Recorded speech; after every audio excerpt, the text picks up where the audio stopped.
गोरखनाथ जी ने अपने आसन के साथ में त्रिशूल गाड़ रखा था। एक ऊपर 3 एरो से होते हैं और नीचे से वो एक पाइप सी, नीचे फिर एक नुकीला सा सिरा होता, उसको जमीन में गाड़ के आसन के साथ रखा हुआ था।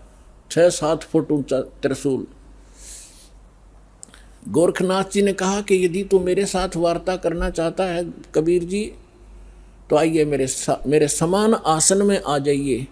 नाथ जी वहाँ से उठे जमीन से और त्रिशूल के ऊपर जाकर विराजमान हो गए।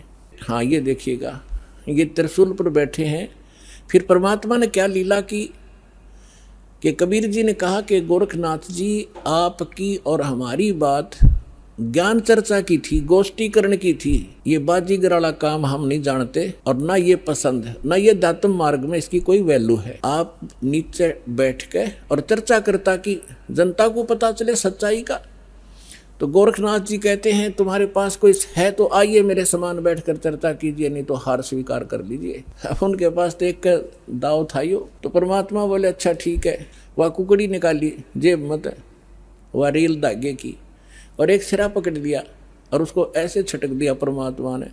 वो धागा सीधा खड़ा होगा, स्ट्रेट परपेंडिकुलर, 150 फुट उसका अंतिम सिरा आकाश में, 150 फुट पर। परमात्मा वहां से उठे और उस धागे के अंतिम सिरे पर जाकर बैठ के 150 फुट ऊपर। अब गोरखनाथ जी से कहा कि नाथ जी आइए, राजा मेरे बराबर में बैठ कर चर्चा कराएंगे, यहाँ आ जाइए। उस परमात्मा ने उसकी सारी सिद्धि कैंसिल कर दी। उठना चाहा था ऊपर को और जमीन पर ऐसे गड़ा धर्म देसी, सारा शरीर बोलिया, जान गया गोरखनाथ कि आज तेरी सिद्धि नहीं काम करेगी। अब गोरखनाथ ऐसे बैठा जैसे पैरालाइसिस हो जाता है इंसान को, टस मस नहीं हो पा रहा। तब गोरखनाथ जी ने कहा कि आ जाओ कबीर जी, नीचे आ जाओ, अब मैं समझ गया आपको, अब चर्चा करेंगे। तब परमात्मा ने उनको ज्ञान समझाया